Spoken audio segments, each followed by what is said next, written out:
You're walking down a quiet street at night. A stranger turns the corner ahead of you. Your pulse jumps before your mind even catches up.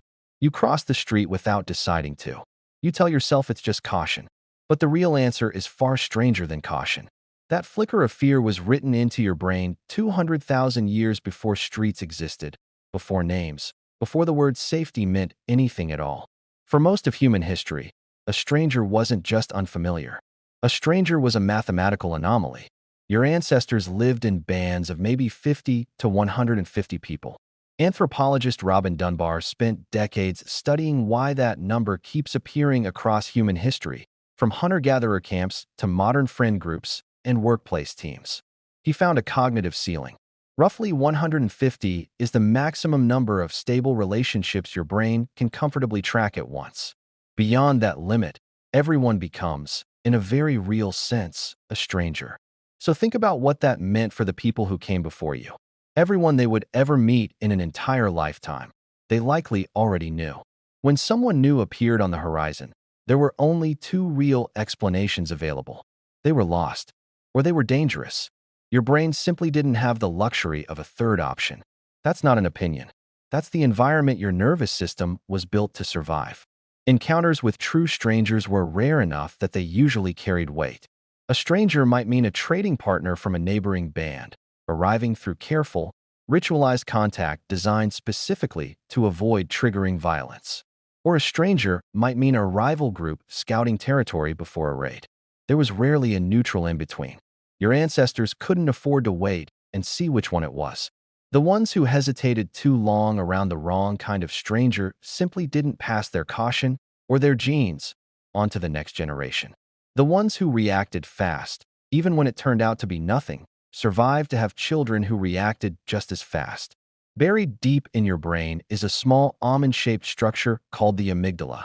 Decode that term, and it simply means your brain's alarm system, the part that decides danger before your conscious mind finishes forming a single thought. Neuroscientist Elizabeth Phelps spent years studying exactly how this structure responds to unfamiliar faces. She found something unsettling. When people viewed faces from unfamiliar social groups, the amygdala activated faster and more strongly than it did for familiar faces. Not because of anything the stranger did, just because they were unfamiliar. The brain reacted to category before it ever reached character. Why would evolution build something so reactive? Because for 200,000 years, hesitating around a stranger could get you killed, and reacting too fast almost never did. Fear is expensive to carry around all day. But being wrong about danger, even once, was far more expensive. Here's where it gets stranger. This isn't really about race or nationality or any of the categories people associate with the word stranger today. Those are modern labels stacked on top of something far older. Psychologist Henri Tajfel proved this in the 1970s with an experiment so simple it almost sounds like a joke. He split volunteers into two groups using nothing more than a coin flip. No shared history between them. No culture. No real difference at all. Within minutes, people began quietly favoring their own coin flip group and treating the other one with suspicion. Tajfel called this the minimal group paradigm. Decoded, it means your brain doesn't need a real reason to draw a line between us and them. It only needs a line. Sit with that for a moment. A coin flip, nothing else, was enough to trigger the same in-group loyalty that once decided who got fed during a famine and who didn't. Evolutionary psychologists Tooby and Leda Cosmides pushed this idea even further. They argued your brain isn't wired with a general fear of strangers at all. It's wired with something more specific and more useful for survival. A system built to detect coalitions, alliances, groups moving together with shared intent. Your ancestors didn't need to fear one unfamiliar person standing alone in a field. They needed to instantly judge whether that person represented something larger and whether that larger thing was friend or rival. This is part of why a single unfamiliar face barely registers today.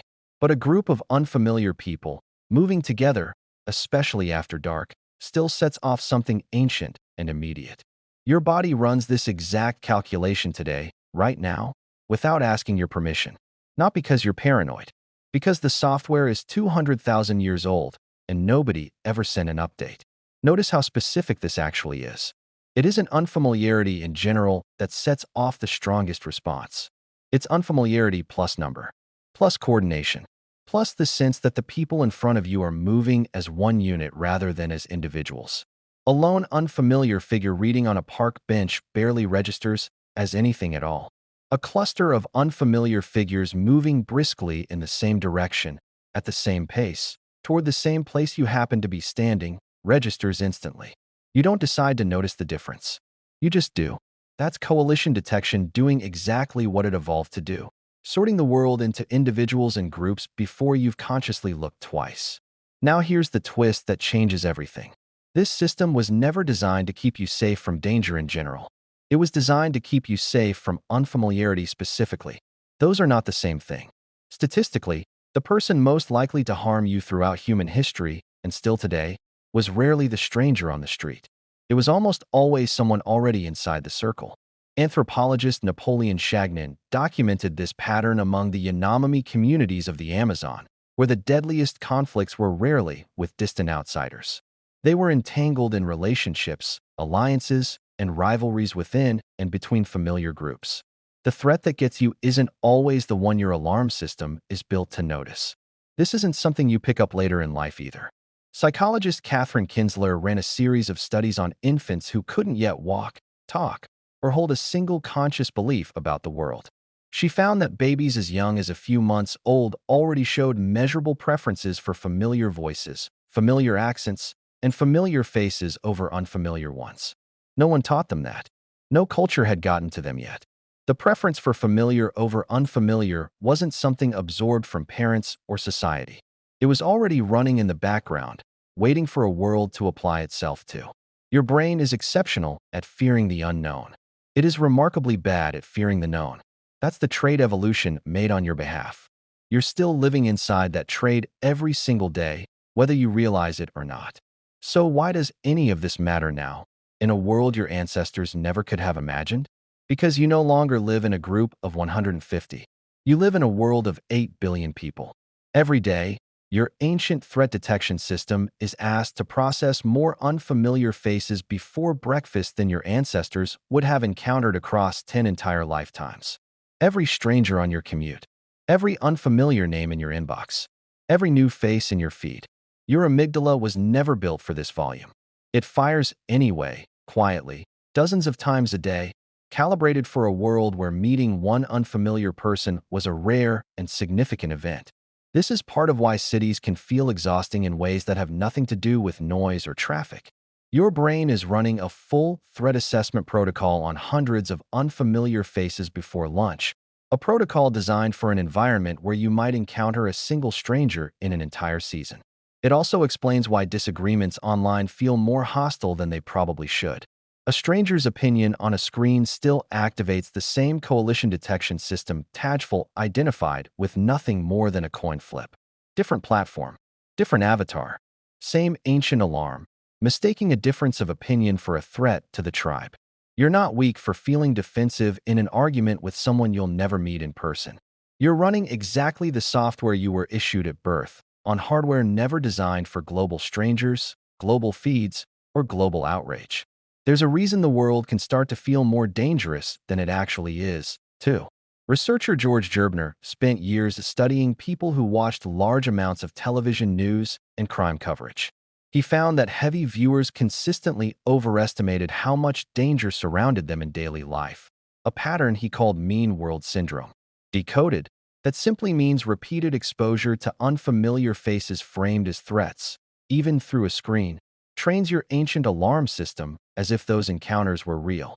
Your amygdala doesn't fully distinguish between a stranger walking toward you and a stranger's face flashed across a headline. Both get filed under the same ancient category. Both can leave you a little more on edge than the actual world around you deserves. And this is exactly the vulnerability that gets exploited. Advertisers, political campaigns, and media outlets have learned, whether through research or trial and error, that nothing captures attention faster than an unfamiliar outgroup framed as a threat. It isn't a coincidence that so much of what goes viral works by drawing a sharper line between us and them. Your ancient alarm system doesn't check whether the threat is real before it fires. It just needs the shape of a coalition and something to be afraid of. There is, however, a way this particular alarm can be quieted, and it isn't willpower. Psychologist Gordon Allport discovered decades ago that the fastest way to lower the threat response toward an unfamiliar group wasn't education, and it wasn't argument. It was contact. Repeated, ordinary, low-stakes exposure over time. The amygdala doesn't calm down because you reason with it. It calms down because unfamiliar slowly becomes familiar, one encounter at a time. This is why the coworker who felt like an outsider in week 1 is simply a colleague by month 3. Nothing about them changed. Your threat detection system simply ran out of reasons to keep flagging them. Understanding all of this doesn't erase the instinct. You cannot switch off 200,000 years of wiring simply by reading about it. But there is something quietly powerful in knowing exactly where the feeling comes from. That flicker of unease when you meet someone new isn't a verdict on who they actually are. It isn't really about them at all. It's a signal from a much older version of you, one that never received the message that the world has changed.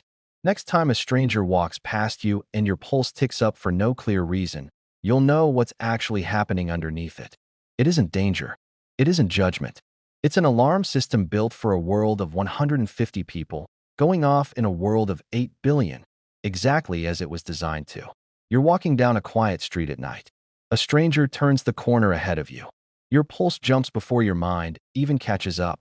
And this time, for the first time, you know exactly why.